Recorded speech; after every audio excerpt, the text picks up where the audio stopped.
What if one of the most shocking political killings in recent American history is now facing a major twist in court? Right now, the case surrounding the assassination of Charlie Kirk is taking a dramatic turn, and it could completely change how this trial unfolds. Because the lawyers for the main suspect, Tyler Robinson, are now asking the court to delay a critical hearing scheduled for May. And the reason behind this request? It's not just legal strategy, it's something much bigger. According to court filings, Robinson's defense team says they are dealing with an overwhelming amount of evidence, hundreds of thousands of files, and they simply don't have enough time to properly review it all. But here's where things get even more interesting. A key piece of forensic evidence, the bullet that killed Kirk, may not clearly match the weapon prosecutors believe was used. Yes, you heard that right. A report from the Bureau of Alcohol, Tobacco, Firearms and Explosives could not definitively link the bullet fragment recovered during the autopsy to the rifle found near the scene. And now, even the FBI is conducting additional tests to re-examine the evidence. This is huge. Because in a case like this, ballistic evidence is often considered one of the strongest forms of proof. It's like a fingerprint for a weapon. If that connection becomes uncertain, it could open the door for serious doubt. And that's exactly what the defense is trying to do. They argue that this analysis could potentially help clear Robinson, or at least weaken the prosecution's case enough to change the outcome of the preliminary hearing.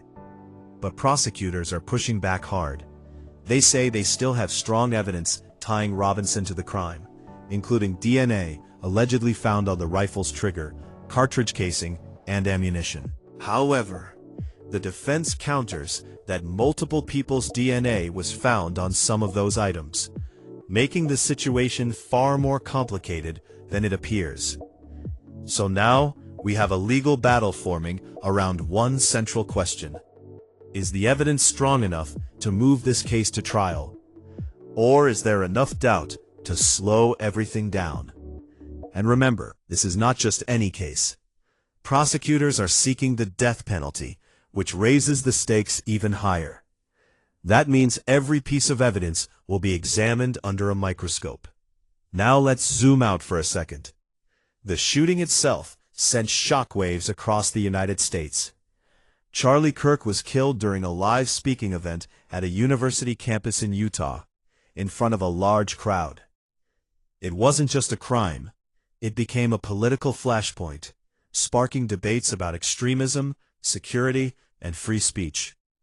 And according to prosecutors, Robinson even allegedly sent messages suggesting he targeted Kirk because of his views.